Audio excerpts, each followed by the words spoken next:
الحمد للہ وکفا وسلام علی عبادہ الذین اصطفیٰ اما بعد فاعوذ باللہ من الشیطان الرجیم بسم اللہ الرحمن الرحیم وَأَمَّا مَنْ خَافَ مَقَامَ رَبِّهِ وَنَهَى النَّفْسَ عَنِ الْهَوَى فَإِنَّ الْجَنَّةَ هِيَ الْمَأْوَى۔ صدق اللہ العظیم۔ بھائیو بزرگوں، قرآن پاک کی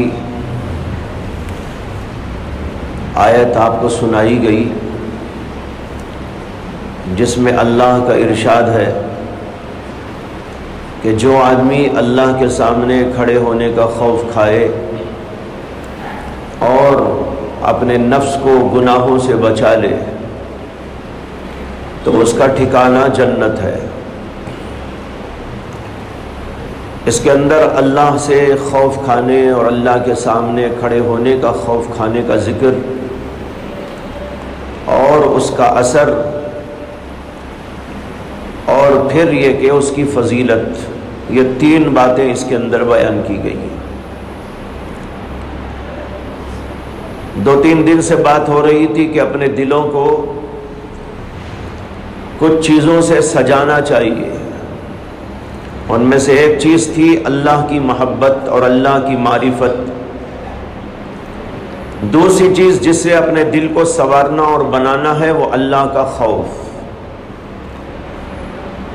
دل سنورتا ہے، بنتا ہے کئی نیکیوں سے، کئی طاعتوں سے، کئی صفات سے، اور انہی کے اندر ایک یہ بھی ہے کہ اپنے دل کے اندر اللہ تعالیٰ کا خوف رکھا جائے۔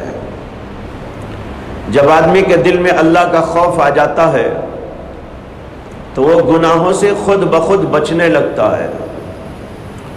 یہی اثر ہے جس کا ذکر اس آیت کے اندر آیا، وَأَمَّا مَنْ خَافَ مَقَامَ رَبِّهِ وَنَهَى النَّفْسَ عَنِ الْهَوَى۔ جو آدمی اللہ تعالیٰ کے سامنے کھڑے ہونے کا خوف کھائے، کھڑے ہونے کے خوف سے مراد مجھے اللہ کے سامنے کھڑا ہونا ہے، اللہ سوال کریں گے، مجھے جواب دینا ہے، یہ خوف آ جائے۔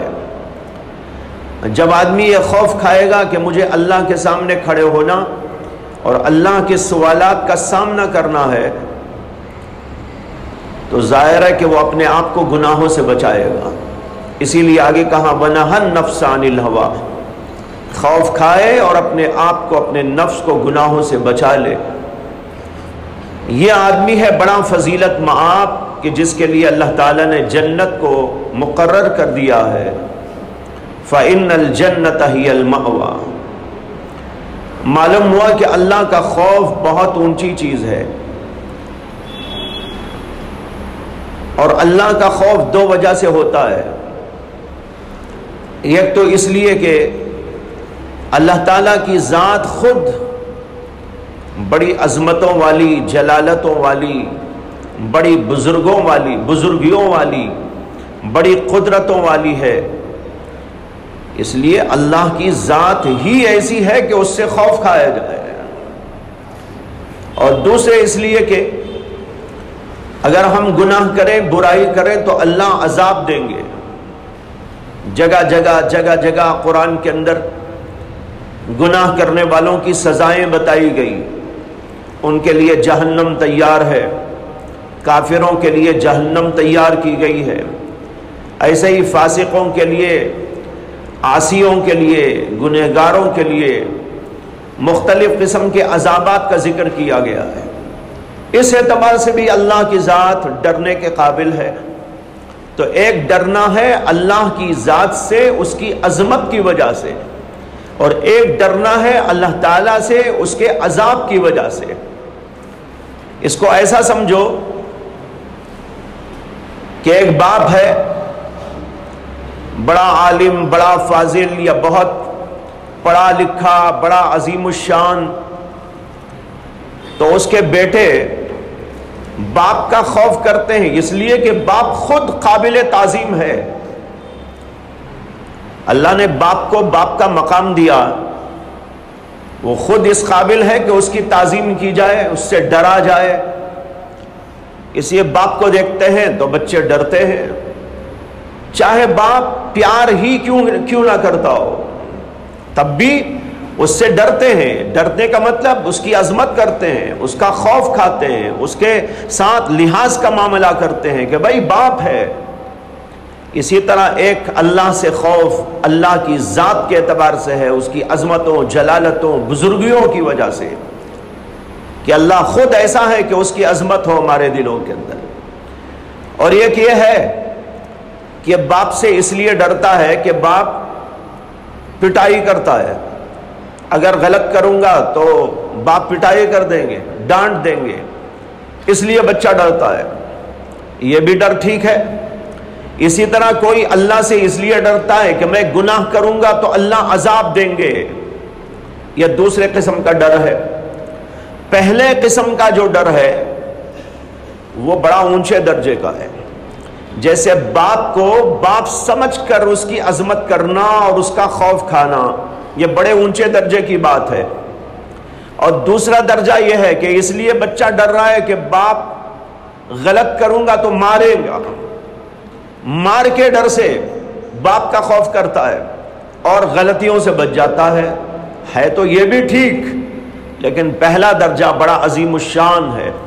اللہ تعالیٰ کی ذات سے، اس کی عظمتوں کی وجہ سے، جلالتوں کی وجہ سے، بزرگوں کی وجہ سے اللہ تعالیٰ کا ڈر ہمارے دل کے اندر ہو اور ہم گناہوں سے بچ جائیں۔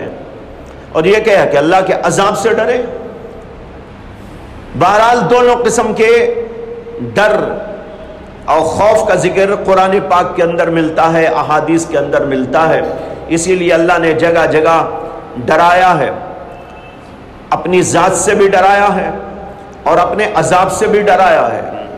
دونوں قسم کا ڈر اللہ کا ہمارے دلوں میں ہونا چاہیے، اور اس کا اثر یہ ہوتا ہے کہ انسان اللہ کی نافرمانی سے بچ جاتا ہے۔ وَنَهَا النَّفْسَ عَنِ الْهَوَىٰ، حدیث میں آتا ہے کہ نبی اکرم صلی اللہ علیہ وسلم دعا فرماتے تھے، دعا میں فرماتے تھے اللہم اجعل حبک احب الاشیاء الی واجعل خشیتک اخوف الاشیاء عندی، اے اللہ مجھے اپنی محبت تمام چیزوں کی محبت سے زیادہ عطا کر دیجیے، اتنی محبت کسی کی نہ ہو جتنی محبت اللہ کی۔ یہ باقاعدہ اللہ کے نبی دعا مانگتے تھے، اللہم اجعل حبک احب الاشیاء الی، اے اللہ میرے نزدیک آپ کی محبت تمام چیزوں کی محبت سے زیادہ کر دیجیے۔ اور دوسری یہ دعا فرماتے تھے وَاجْعَلْ خَشْيَتَكَ أَخْوَفَ الْأَشْيَاءِ عِنْدِي، اور میرے نزدیک یعنی میرے دل میں آپ کا خوف تمام چیزوں کے خوف سے زیادہ ڈال دیجیے۔ محبت بھی ہو تو بے پناہ، اور اللہ کا ڈر ہو تو وہ بھی بے پناہ۔ اتنا ڈر کسی کا نہیں جتنا کہ اللہ کا ڈر۔ جس دل کے اندر اللہ کا ڈر آ جائے گا تو بھائی اس کی زندگی میں بڑی تبدیلیاں آ جاتی ہیں، وہ گناہوں کے قریب نہیں جاتا۔ گناہ کے جذبات تو آتے ہیں، گناہ کے خیالات تو آتے ہیں، وسوسے بھی آتے ہیں۔ بہت سارے لوگ یہ سمجھتے ہیں کہ ہماری اصلاح اس طرح ہونی چاہیے کہ ہمیں کوئی گناہ کا وسوسہ ہی نہ آئے، ہماری ایسی اصلاح ہو جائے کہ ہمارے دل کے اندر گناہ کا جذبہ ہی نہ رہے۔ لیکن میں آپ کو بتاؤں کہ یہ خام خیالی ہے، ایسا ہو نہیں سکتا۔ جذبہ تو رہے گا، وسوسہ تو آئے گا، خیال تو جائے گا، گناہ کرنے کی طرف توجہ بھی ہوگی، اندر سے جذبات پیدا ہوں گے، لیکن کمال بندے کا یہ ہے کہ اللہ کے ڈر کی وجہ سے رک جائے اور گناہ نہ کرے۔ اگر کوئی یہ سمجھتا ہے کہ مجھے ایسا ہو جانا چاہیے کہ مجھے خیال ہی نہ آئے گناہ کا، ایسا کیسا ہو سکتا ہے؟ اور پھر بندے کا اس میں کمال کیا ہے؟ بندے کا کمال تو یہ ہے کہ جذبہ ہو، اندر سے گناہ کا تقاضا بھی ہو، داعیہ بھی پیدا ہو، تصورات بھی آتے رہیں، وسوسے خیالات بھی آتے رہیں، پھر بھی بندہ کہے کہ نہیں اے نفس میں تیرے تقاضے کو پورا نہیں کروں گا، اس لیے کہ مجھے اللہ کا ڈر ہے۔ اللہ کے ڈر کی وجہ سے انسان اپنے غلط خواہشات، غلط تقاضوں اور غلط جذبات کو روک لگا لے۔ یہ ہے بندے کا کمال۔ بندے کا کمال یہ نہیں ہے کہ جذبہ ہی نہ آئے، خیال ہی نہ آئے۔ وہ تو فرشتہ ہے جسے گناہ کا خیال ہی نہیں آتا، جس کے دل کے اندر کبھی کوئی گناہ کا جذبہ ہی نہیں پیدا ہوتا، اس لیے کہ اللہ نے فرشتوں کو ایسا بنایا ہے۔ لیکن انسان کو اللہ نے ایسا بنایا ہے کہ اس کے اندر کچھ جذبات آتے ہیں، خواہشات پیدا ہوتی ہیں، تقاضے پیدا ہوتے ہیں، لیکن اللہ نے کہا یہ سب کچھ ہوتا ہے لیکن میرا خوف ایسا تمہارے دلوں کے اندر ہو جو تم کو گناہ سے بچا لے۔ دیکھیے قرآن کی آیت جو میں نے پڑھی اس کے اندر بھی اس کا ذکر ہے، وَأَمَّا مَنْ خَافَ مَقَامَ رَبِّهِ وَنَهَى النَّفْسَ عَنِ الْهَوَىٰ، کہ جس آدمی نے اللہ تعالیٰ کے سامنے کھڑے ہونے کا خوف کھایا اور اپنے نفس کو گناہ سے بچا لیا۔ معلوم ہوا کہ آیا تھا شوق گناہ کا، آیا تھا تقاضا گناہ کا، آیا تھا داعیہ اور جذبہ گناہ کا، لیکن اللہ کے ڈر کی وجہ سے اس نے اپنے آپ کو روک لیا۔ اس کا مقام بتاتے ہیں فَإِنَّ الْجَنَّةَ هِيَ الْمَأْوَىٰ، کہ اس کا ٹھکانہ جنت ہے۔ اگر جذبہ ہی نہیں آیا تو کمال کیا؟ جیسے میں کہا کرتا ہوں اگر کوئی آدمی اندھا ہے، اندھا آدمی کہنے لگے الحمدللہ میں نے کبھی کسی غلط چیز کو نہیں دیکھا، کیا فضیلت ہے اس کی؟ ارے فضیلت تو یہ ہے کہ ایک آدمی کی آنکھیں ہوں اور 4 آنکھیں ہوں، اچھا دکھ رہا ہو اسے، کوئی کمزوری نہ ہو، اور پھر بھی غلط چیز سامنے آ گئی تو آنکھوں کو نیچا کر لے۔ اللہ نے قرآن میں فرمایا قُلْ لِلْمُؤْمِنِينَ يَغُضُّوا مِنْ أَبْصَارِهِمْ، اے نبی علیہ السلام آپ مومن مردوں سے کہہ دیجئے کہ وہ اپنی نگاہوں کو پست رکھیں۔ یغضوا، پست کر لیں یعنی نیچا کر لیں، یعنی غلط چیز نظر آ رہی ہے، آدمی اس وقت غلط دیکھنے کے بجائے اپنی آنکھوں کو نیچا کر لے۔ یہ ہے فضیلت والی بات۔ اندھے کی کیا فضیلت جو یہ کہہ رہا ہے کہ میں نے تو کوئی غلط چیز دیکھی ہی نہیں۔ ایک آدمی بہرا ہے وہ کہتا ہے کہ میں نے تو آج تک گانا ہی نہیں سنا۔ ارے سننے آیا تو سنے گا نا بیچارہ، آتا ہی نہیں سننے تو کیا سنے گا؟ سننے آ رہا ہو، کان ٹھیک ٹھاک ہو، اور پھر بھی وہ اللہ کی خاطر بچ جائے، یہ ہے کمال کی بات۔ اسی طرح بھائیوں دل کے اندر جذبات آئیں، خیالات آئیں، تقاضے ابھرنے لگے، اندر سے نفس ورغلائے، اور پھر بھی بندہ کہے نہیں میں تیری خواہش پوری نہیں کروں گا، اگر میں تیری خواہش پوری کروں گا تو اللہ کو کیا جواب دوں گا؟ اللہ کے سامنے کھڑے ہو کر کیا میں منہ دکھانے کے قابل رہوں گا؟ اس لیے میں گناہ نہیں کرتا۔ یہ ہے وہ چیز جس سے انسان کو فضیلت ملتی ہے۔ کہتے ہیں کہ حضرت عمر رضی اللہ عنہ کے زمانے میں ایک نوجوان تھا، بڑا عابد، بڑا زاہد، ہر وقت مسجد میں رہتا تھا، عبادت کے اندر مشغول رہتا تھا۔ حضرت عمر بھی اس کو بہت چاہتے تھے، پیار محبت کرتے تھے، اس کے لیے دعائیں دیا کرتے تھے۔ اس کے ساتھ ایک حادثہ پیش آ گیا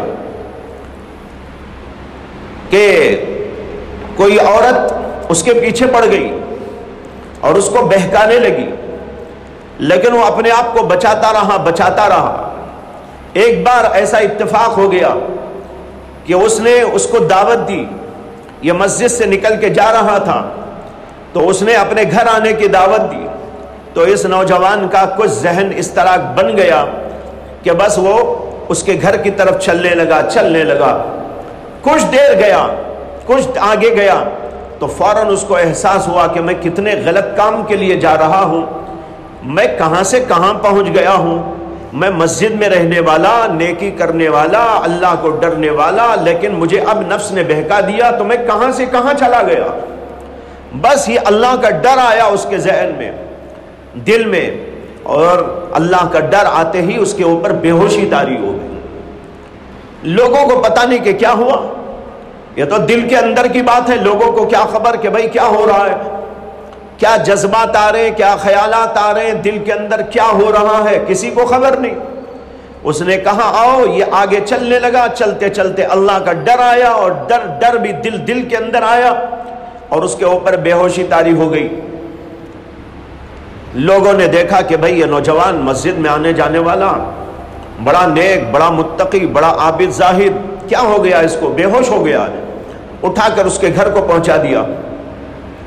گھر گئے تو ہوش آیا، باپ اس کا موجود تھا۔ باپ نے کہا کیا ہوا؟ لڑکا کہنے لگا کہ میرے سے بہت بڑی غلطی ہو گئی، اور واقعہ سنایا کہ ایسا ایسا ہوا۔ اب مجھے اللہ کا ڈر لگ رہا ہے کہ میں اللہ کو جا کے کیا منہ دکھاؤں۔ اب دیکھو یہ ہے وَأَمَّا مَنْ خَافَ مَقَامَ رَبِّهِ، اللہ کے سامنے کھڑے ہونے کا خوف اس کے دل کے اندر آ گیا۔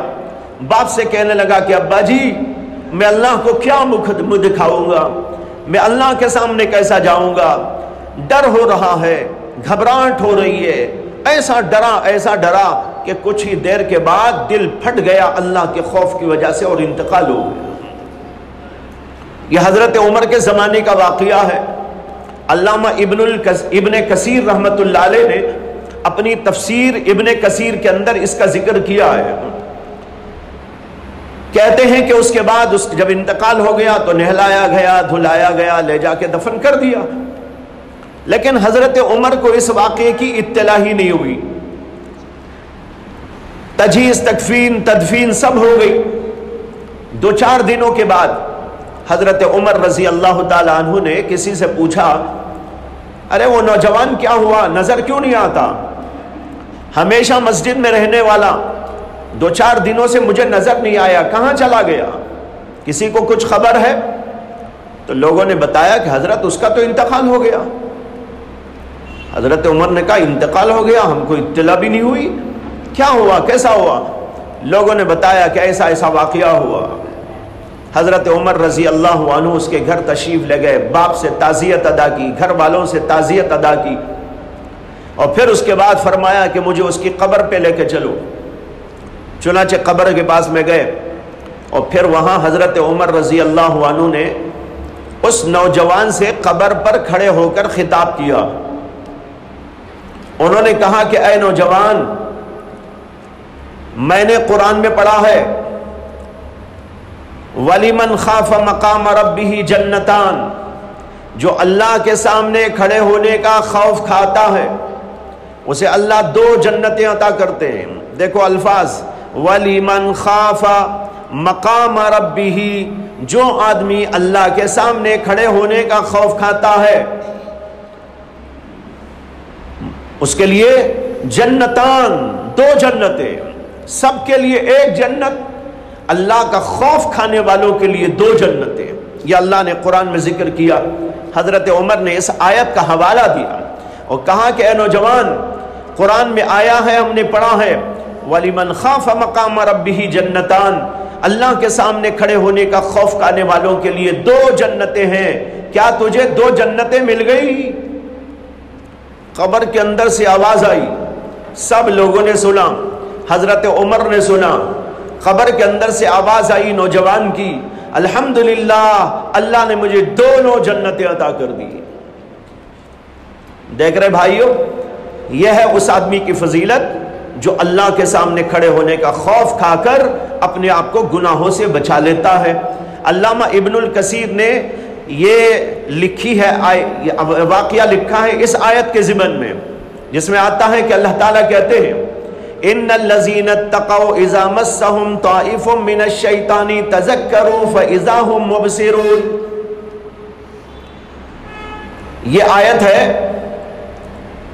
سورہ اعراف کے بالکل اخیر میں، اس کے اندر اللہ فرماتے ہیں کہ ان الذین اتقوا، جو لوگ ڈرتے ہیں، تقوی کی زندگی کرتے ہیں، اللہ سے ڈر کر زندگی کرتے ہیں، ان الذین اتقوا اذا مسهم طائف من الشیطان، جب انہیں نفس کا، شیطان کا کچھ بہکاوا لگ جاتا ہے، طائف من الشیطان، شیطان کا بہکاوا، شیطان کے وسوسے، ان کو آ کر گھیر لیتے ہیں. متقی ہیں، پرہیزگار ہیں، بڑے اللہ والے ہیں، لیکن شیطان تو سب کو بہکاتا ہے. متقیوں کو بھی بہکاتا ہے، اولیاء اللہ کو بھی بہکاتا ہے. اب دیکھو اتنا پکا نوجوان لیکن شیطان نے بہکایا.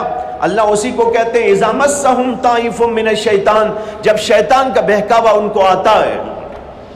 تذکروا، وہ یاد کرتے ہیں اللہ کو، ان کو اللہ یاد آ جاتا ہے. ارے میں کہاں جا رہا ہوں، کیا کر رہا ہوں، کیا گڑبڑ کر رہا ہوں، کیا غلط کر رہا ہوں، کون سے بہکاوے میں جا رہا ہوں. تذکروا، یاد کرتے ہیں. فَإِذَا هُمْ مُبْصِرُونَ، پھر ان کی آنکھیں کھل جاتی ہیں. ان کی آنکھیں، جیسے کہ اس نوجوان کی آنکھیں کھل گئی، ذرا سا آگے بڑھا، آنکھیں کھل گئی، کہاں جا رہا ہوں، کیا کر رہا ہوں، کیسی غلط جگہ جا رہا ہوں، یہ کہہ کر آنکھیں کھل گئی اور نوجوان بچ گیا. اسی آیت کے ضمن میں یہ واقعہ پیش کیا گیا ہے جو ابھی عرض کیا آپ کے سامنے. تو بھائیو، یہ ہے اللہ تعالیٰ کا خوف کھانا. ہم سب کو اپنے دلوں کے اندر اللہ تعالیٰ کا ڈر اور خوف پیدا کرتے رہنا چاہیے. ڈر خوف کیسے پیدا ہوگا؟ اس طرح پیدا ہوگا کہ کبھی کبھی بیٹھ کر سوچا کریں اللہ کی عظمت کو، اللہ کی جلالت کو، اس کی پکڑ کو، اور اللہ تعالیٰ کی قدرت کو. کتنی بڑی طاقت والے ہیں، ایک لفظ کن سے کائنات بنا دیتے ہیں اور وہ چاہیں تو سب کچھ توڑ پھوڑ سکتے ہیں. ان کے ایک ایک اشارے سے سب کچھ ہو جاتا ہے. ایسی بڑی جلیل القدر ہستی کا خوف دلوں کے اندر آ جانا چاہیے. کبھی سوچا کریں آسمان بنانے والی ذات کیسی بڑی ہوگی، زمین پیدا کرنے والی ذات کیسی عجیب ہوگی، سورج بنانے والی اللہ کی ذات کس قدر عظیم ہوگی، چاند بنانے والی ذات کیسی عظیم ہوگی. یہ ذرا سوچے، اللہ کا ڈر دل کے اندر آئے گا، اللہ کی عظمت آئے گی، اور پھر انسان اپنے آپ کو گناہوں سے بچانے میں کامیاب ہو جائے گا. اللہ تعالی ہم سب کو اپنا خوف اور اپنی محبت، اپنی معرفت عطا فرمائے، گناہوں سے بچنے والا بنائے. وآخر دعوانا ان الحمدللہ رب العالمین. اللہم صلی علی سیدنا مولانا محمد وعلی آل سیدنا مولانا محمد وبارک وسلم. ربنا آتنا فی الدنیا حسنة وفی الآخرة حسنة وقنا عذاب النار. ربنا لا تزغ قلوبنا بعد إذ هديتنا وهب لنا من لدنك رحمة إنك أنت الوهاب. اللهم اجعل حبك أحب الأشياء إلي واجعل خشيتك أخوف الأشياء عندي واقطع عني حاجات الدنيا بالشوق إلى لقائك. وإذا أقررت أعين أهل الدنيا من دنياهم فأقرر عيني من عبادتك. ربنا تقبل منا إنك أنت السميع العليم وتب علينا إنك أنت التواب الرحيم. سبحان ربك رب العزة عما يصفون وسلام على المرسلين والحمد لله رب العالمين.